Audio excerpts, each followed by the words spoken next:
What Eren Yeager saw when he kissed Historia's hand changed the course of history forever. He saw something so traumatic and dangerous that he decided in the year 854 to wake up and kill 1.2 billion people by activating the rumbling. Using the power of the attack and founding titan, Eren had manipulated the past, misguiding his father and Eren Kruger to make this mass extinction possible. Eren was even indirectly responsible for the death of his own mother, which created a paradox, ensuring the actions he took in order to fulfill the rumbling. But why did Eren do this, and what led him to this point? Well, there are 4 major factors. 1. The true freedom for the people on Paradise. Number 2. The survival of his friends. Number 3. Freeing the world of Titans and the curse of Ymir altogether. And the most important reason of them all, because he was born into this world. I don't even know what that means. No one knows what it means. Eren Yeager was born on March 30th the year 835. He's held by his father Grisha, with him stating, "Your name is Eren, you are free." And since then, he has seeked out freedom, which he believes the rumbling will achieve, as it will destroy the curse of Ymir, which shackled humanity throughout the continuation of war and hatred among the human race for 2000 years. The people of Eldia, including Eren, were targeted due to the fear of their titan powers, leading to their oppression and entrapment. That power being the ability to turn into titans, as they are the subjects of Ymir Fritz. Now, to break the chains, Eren created a path to the rumbling, quite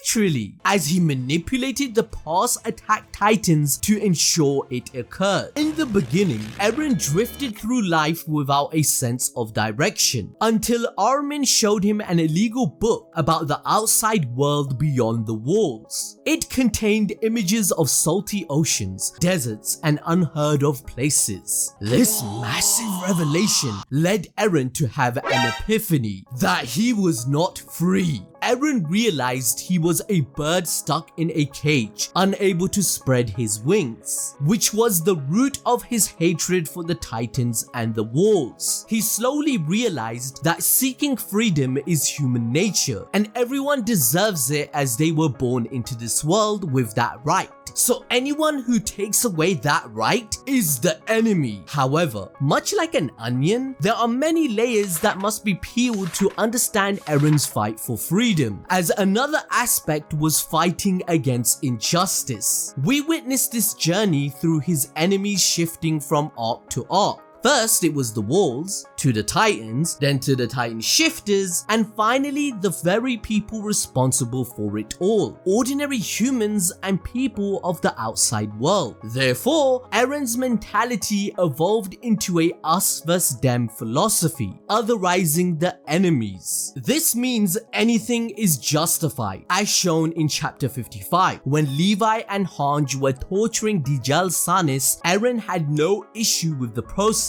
unlike the others, nor does he have a problem with claiming someone's freedom, as Eren states in chapter 121. Breaking things down further, in the incident in chapter 65 against Rod Reese, Eren had to come to terms with how other people from inside the walls are also his enemies, where he might have to just go against the world. He was so disheartened that he gave up on his goals of killing the Titans and freeing humanity. This was because he realized even if the Titans are gone, tyrannical humans would still exist to perpetuate the prejudice, which meant to Eren, everyone died a meaningless death for him, leading to Eren literally begging Historia to end it all by eating him, taking away his responsibility and becoming the next founding titan. However, Historia claims humanity is the problem and wouldn't mind if the titans killed all of mankind, even if that makes her the worst girl in history. As a result, it became one of the key pieces that led him to his decision of the rumbling, even repeating the same exact words of Historia to Ymir Fritz when he breaks her chains. completing the next layer, which was to cause Armin and Mikasa to come out as the heroes in the end, guaranteeing their safety. This was the only path Eren saw to his friend's survival, just as Historia chose to go against her blood and father to save Eren. This is reinforced with Armin's close encounter with death, choosing him to live over Erwin. But everything was cemented in chapter 90 when Eren kissed Historia's hands. This moment forever pushed every decision he had to take, leading to the events of the rumbling, as Eren's founding titan activates by being in contact with royal blood, subconsciously placing him in the world of the paths, where he then, with the attack titan, was able to inherit the memories of his father Grisha. This included everything Grisha saw that led him to kill the Reese family. Eren for the first time came to realize his destiny of becoming the attack titan, and having the founder titan was all due to his future self. Grisha committed these acts according to future Eren's orders and claimed nothing will go in his brother Zeke's way anymore, as stated in chapter 121. The reason Eren has this face looking like he just shit his pants is because he already saw the rumbling and massacre. After this event, his future self would actively interact with him, molding Eren to become the person he needs to be for Mikasa to kill him. Yup. So when Eren said in all of these quotes on your screen right now, for example in chapter 100, I will move forward until all my enemies are destroyed. In chapter 123, I will kill them all until every one of these animals are gone. And let's not forget chapter 131, beyond saving Eldia, I wanted the outside world gone because I was so disappointed. Once again, in chapter 130, he stated to Historia, I will bring ruin to this world. The only way to break this cycle of hatred is to crush the outside civilization into dust and wipe its history clean. Also, there's scenes such as Eren in the prison cell alone shouting fight to himself because he needed to convince himself to go along with his own plan. I hate to break it to you, but these were all lies. It doesn't matter if they were eternal monologues and were retconned. The tragic irony is that in chapter 112, Eren states he hates liars and slaves, but he is one himself, as he admits in chapter 139 that the only thing I knew for sure was the result of Mikasa's choice. All of it was to arrive at that result. That's why I kept moving forward. Isayama is insinuating that Kenny's words were true. Everyone is a slave to something, and Eren happened to be one to the idea of freedom and Ymir Fritz. Now, when Armin asks why Mikasa was chosen by Ymir, Eren claims that he can't understand the depths of Ymir's heart. But for now, he's simply unsure of Mikasa's future choices, which leads them there. Eren just did what was necessary to reach the end result, as he believed that would grant him his own vision of freedom. This entire time, Eren's decisions and goals weren't his alone. What happened to the original plot of the movie? This was a joint venture, as the circular nature of his actions from future to past was all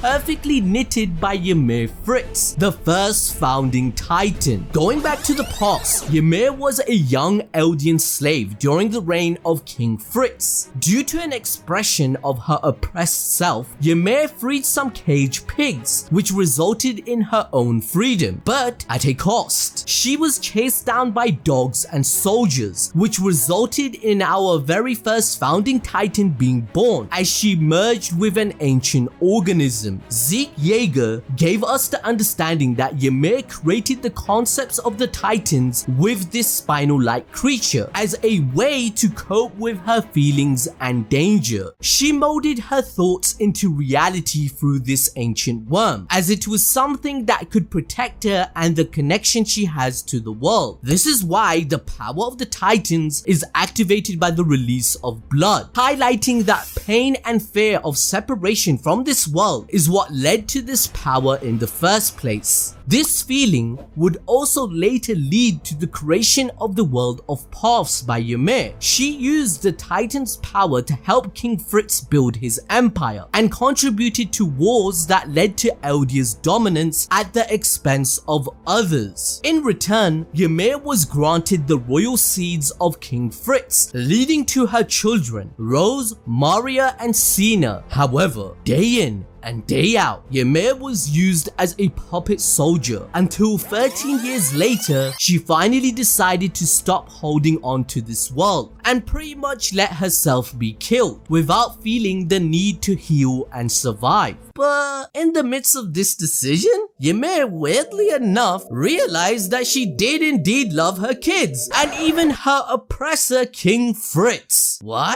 Well, only Ymir knows.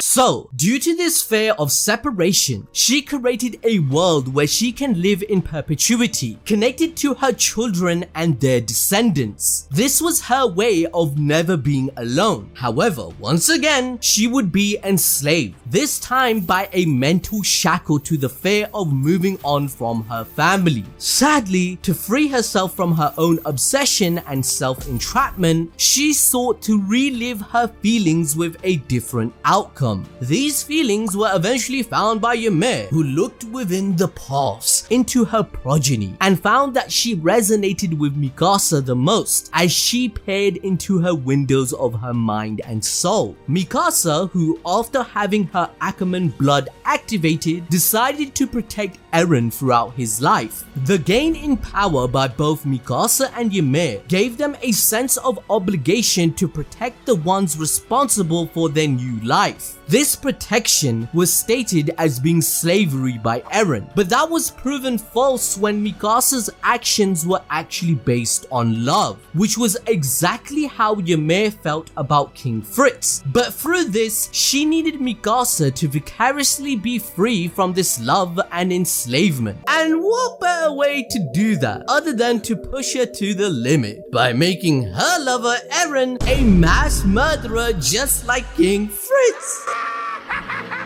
Now, before we point all the fingers at Ymir, we have to recognize the carnage that would befall the world, which wasn't just because she refused to move on, but also the actions of King Fritz, who ordered his daughters to eat their mother's corpse to preserve the power of the Titans. This would fundamentally be the very reason for Eren and the Eldians' oppression in the future. The Titan shifting abilities survived over the ages and evolved into the 9 different variants. But each Titan shifter only has 13 years to live, also known as the Curse of Ymir, as this is how long she was alive after gaining the power. However, the Eldian Kingdom wanted to maintain their supreme reign over the world, and to do this, they subjugated their own people into becoming Titan soldiers, effectively giving them a death sentence. Now, to have more of a control on where the power goes, they started a ritual where the younger generation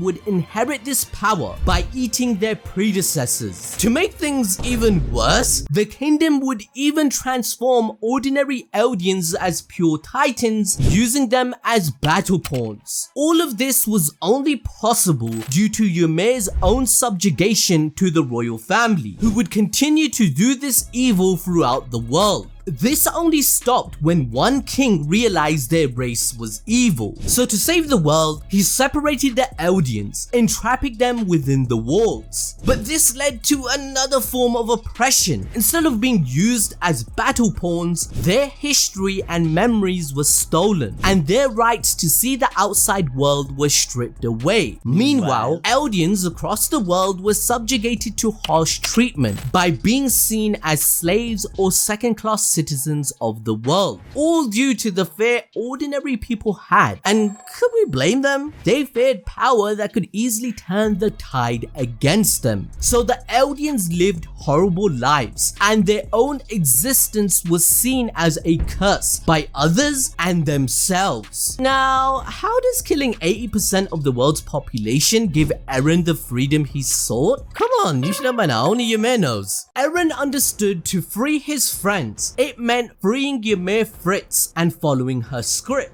even Ymir was labeled as a devil in chapter 122, but Historia states that she thinks she is a good person because only she knows. But eventually all the characters admit they are devils and have done heinous acts to reach the point they are at. That's why Eren states he is the same as Reiner in their ignorance of the truth, as they pursue the title of a hero through false pretense and propaganda. Eventually, we learn from chapter 138 that war was inevitable because of this. In this vision, with Mikasa, if Eren decided not to do the rumbling, we were told Paradise immediately loses by nations invading, and everyone Eren loved would die, with Titans still existing in the world, which makes the cycle continue. So Eren had to decide to either let Paradise die and live his remaining years with Mikasa, or follow the path set by Ymir Fritz to sacrifice himself. He did it so the Alliance and the so-called Island Devils that the world hated would be subverted into heroes instead by humanity. The blind hatred against the people of Paradise will cease to exist due to the very same people uniting with Marley to save them. It is poetic that all humans in the face of a common enemy are truly one and can understand one another. In fact, this concept was brought up by Pixies in chapter 12, but Isayama at that point of time of writing the story poked fun at that idea, where he used Eren's character to state that that concept was dull and rosy. However, the irony is that Eren became just that. He bought them a lot of time and made the other nations regress technologically, whilst Paradise was advanced to catch up militarily, politically, and more. So, ladies and gentlemen, let's see what happens in the future.